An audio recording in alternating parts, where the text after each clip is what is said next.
In this video, we are going to look at the dehydration of the 2-methyl cyclohexanol.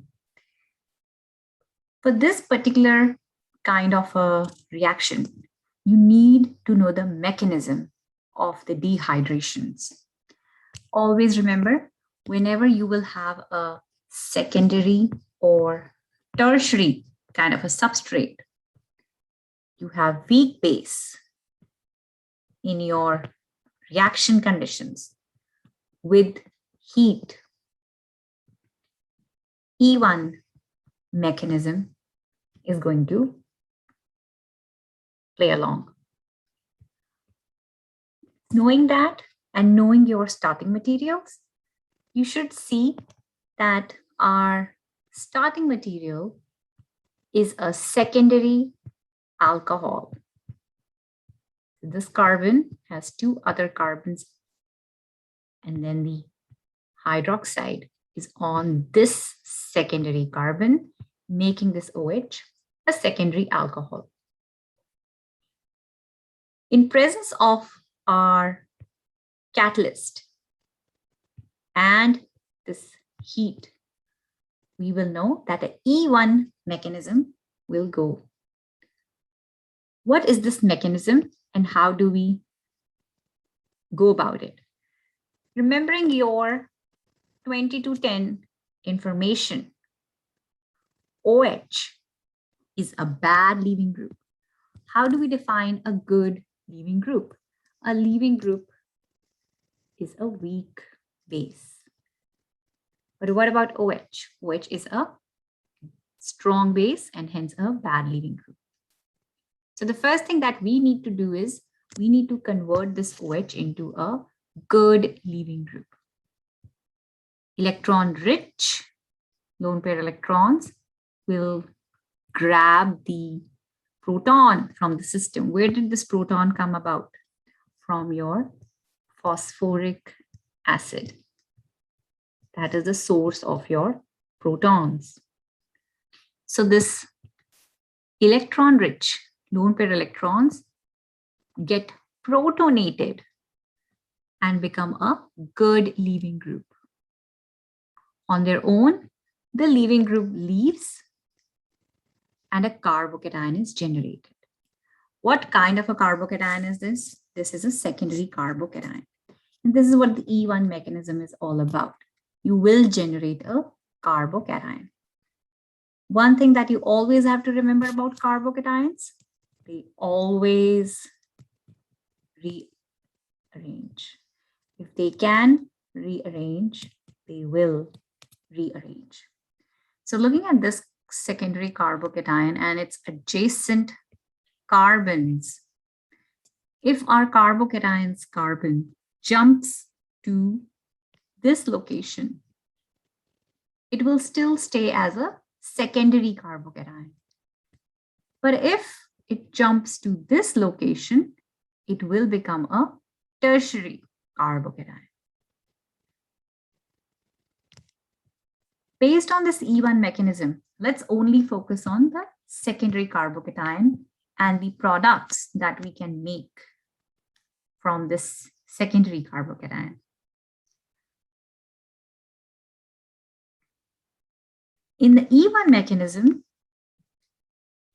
your base will abstract the beta hydrogen. Paying attention to this carbocation, this site is treated as the alpha carbon. Both the carbons next to it are labeled or known as the beta carbons. Since both of these carbons have different groups on them, they are different kinds of beta sites.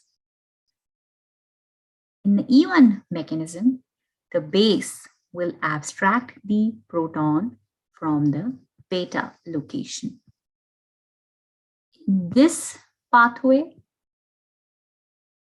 this carbon is going to act as your beta, but in this pathway, this carbon is going to act as your beta carbon.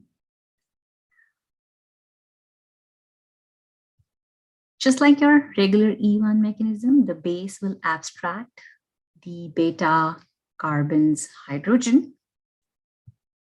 The bond will break. Carbon will now have only 3 bonds. It will make a pi bond with the alpha carbon, resulting in an alkene like this. This kind of a pathway where the base abstracts the hydrogen from less substituted site. So this is a less substituted site. We call those alkenes as Hoffman alkene. Less substituted alkenes.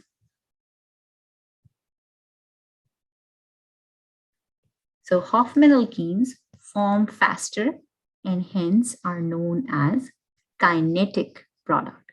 Kinetic just means the rate is faster. In the other pathway, when your beta carbon is the carbon which is more substituted. So this was the less substituted beta carbon. This is the more substituted beta carbon right here. The base abstracts the proton from the beta carbon. The bond breaks. Carbon makes a 4th bond with the carbocation. And we get an alkene product like this. Now, compared to the other alkene product that we have seen, this alkene right here is tri-substituted. Across the double bond, there are 4 bonds, and out of those 4 bonds, 3 have alkyl groups. So this is a tri-substituted alkene. Could we have a more substituted alkene from the structure? No. And so this is the most substituted alkene possible in this particular reaction. And we say that's the Zitzef's alkene, or more substituted alkene.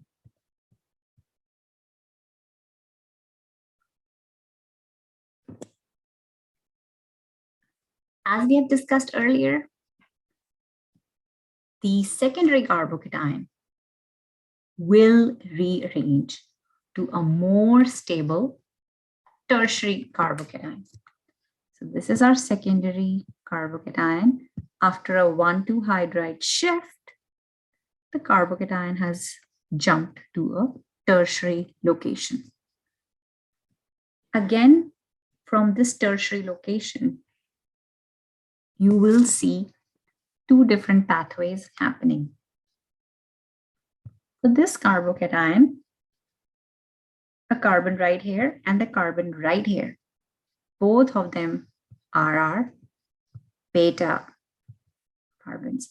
Similar situations. So I will label them as beta. This carbon is also our beta carbon to this alpha carbon. However, the situation of this carbon is different from the other 2 beta carbons. So I will label it as my beta prime. In this pathway again, let's try to take out the hydrogen from this beta carbon. And both these locations are exactly the same. You will get the exact same product. Base abstracts the beta hydrogen, the bond breaks, and a new bond forms between beta carbon and the alpha carbon, resulting in this kind of a product. What kind of a substitution do we see here? 1, 2, 3. This is again tri-substituted.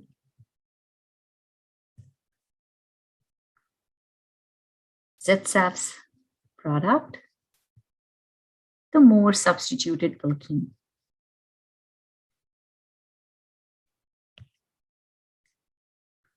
If we had chosen this beta site, now the base abstracts the hydrogen from this beta carbon, bond breaks, bond forms between carbon and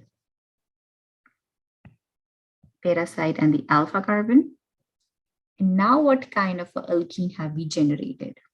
One substitution, two substitutions. These two are just hydrogens. We don't consider them as substitutions. This is a di-substituted alkene.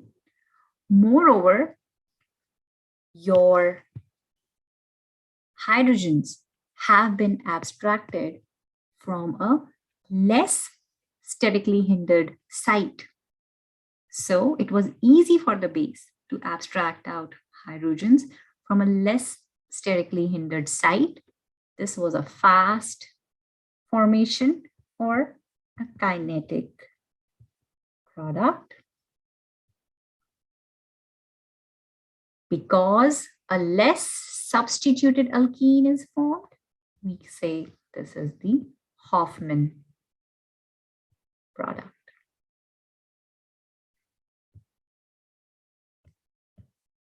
So looking at all of these different pathways that our products are forming, I want you to compare these two.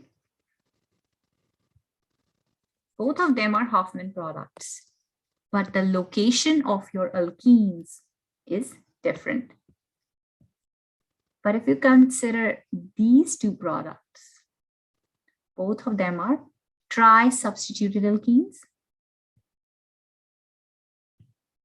They are exactly the same compound. And they are following the ZSAF's rule. That is, more substituted alkenes are preferred.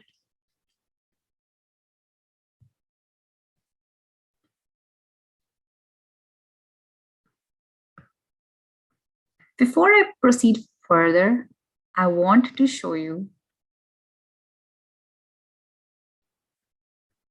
the purpose of using dry write. There are three things that this dry write is going to help us with. Dry write is chemically calcium sulfate, which will absorb water. One of the products that we are forming in this chemical reaction is water. So removal of that water by the dry write is very important. Also, dry write is acting as a boiling stone. Always remember, whenever you are heating up a liquid, you need a boiling stone to avoid bumps, dumping of the hot liquid out of the apparatus.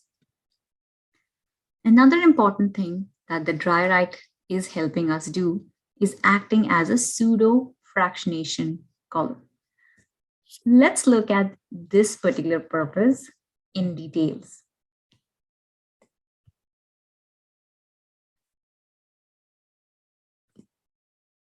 So this is what the setup of your Hickman still will look like. You will have more than half full dry write in the lower bulb. Your heating setting should not exceed the 10% or 20% at the max, because you do not want the temperature to rise above 150. The products have boiling points ranging between 104 to 110, while the reactant, the alcohol, the starting alcohol, has a boiling point ranging around 164. So when during the reaction, you are around 110 or 120, your product will start to evaporate out. It will cool and start to collect in this upper bulb. You are literally removing by fractionation your product in the upper bulb while leaving your starting material or the reactant in the lower bulb. This is how you are separating the product and the reacting starting material. This can be also seen by our Lee-Shatley's principle. Lee-Shatley's principle states that if there are two starting materials and they have reached an equilibrium with their products, how can you make the reaction go in one direction? Easy. Decrease the concentration of one product. So when you will decrease the concentration of the product, what are you doing? You are removing it out of the reaction system. What will be the response? The response will be for the system to increase the concentration of this product that you have removed by making more of this product. When this response is generated, on the opposite side, the concentrations of your starting materials, they will need to be decreased by the system. And overall, when the starting material concentrations decrease, the product's concentration increases because the product is forming more. So whenever you are removing your product from the reaction system, you are actually making the reaction go in the forward direction. So one of the things that we are doing here is removing our product, the alkene, the ZSAF alkene, the thermodynamically stable alkene that we are getting in the segment still. There is another thing that is happening is when calcium sulfate or diarite absorbs water. Water is also one of the products in this reaction. So removal of this water by the diarite is also helping the reaction go in the forward direction.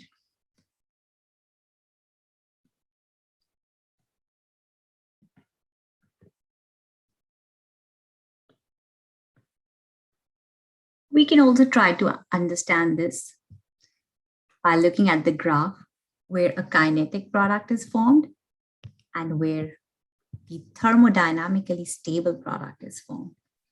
Kinetic pathway does not need a lot of E activation and it can act quite fast.